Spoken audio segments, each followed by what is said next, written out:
അരീക്കോട് കീഴുപറമ്പിൽ ക്വാറിയിലെ കുളത്തിൽ കുളിക്കുന്നതിനിടെ മുങ്ങിത്താഴ്ന്നതിനെ തുടർന്ന് ചികിത്സയിലായിരുന്ന 2 പെൺകുട്ടികളും മരണത്തിന് കീഴടങ്ങി.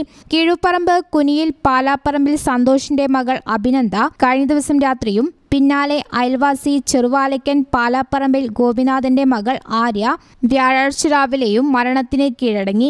ഇരുവരും ഗുരുതരാവസ്ഥയിൽ അരീക്കോട്ടെ സ്വകാര്യ ആശുപത്രിയിൽ ചികിത്സയിലിരിക്കെയാണ് മരിച്ചത്.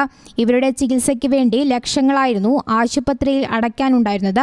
ഇതിനായി നാട്ടുകാർ ചികിത്സാ സഹായ സമിതി രൂപീകരിച്ചിരുന്നു. ഇതിലേക്ക് സന്മനസ്സുള്ള നിരവധി ആളുകൾ അകമഴിഞ്ഞ സഹായങ്ങൾ നൽകി വരുന്നതിനിടെയാണ് നാടിനെ കണ്ണീരിൽ മുക്കി ഇരുവരും യാത്രയായത്. കഴിഞ്ഞ ഞായറാഴ്ച ഉച്ചയ്ക്ക് 2 കൂട്ടുകാർക്കൊപ്പമാണ് ഇരുവരും കുളിക്കാൻ പോയത്.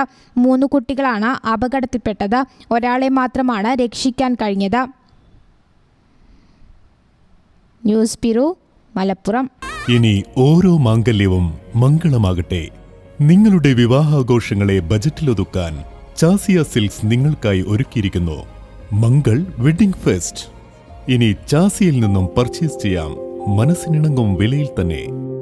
പട്ടുപോലെ പവിത്രമായ ഹൃദയബന്ധം. ചാസിയ സിൽക്സ്, വളാഞ്ചേരി.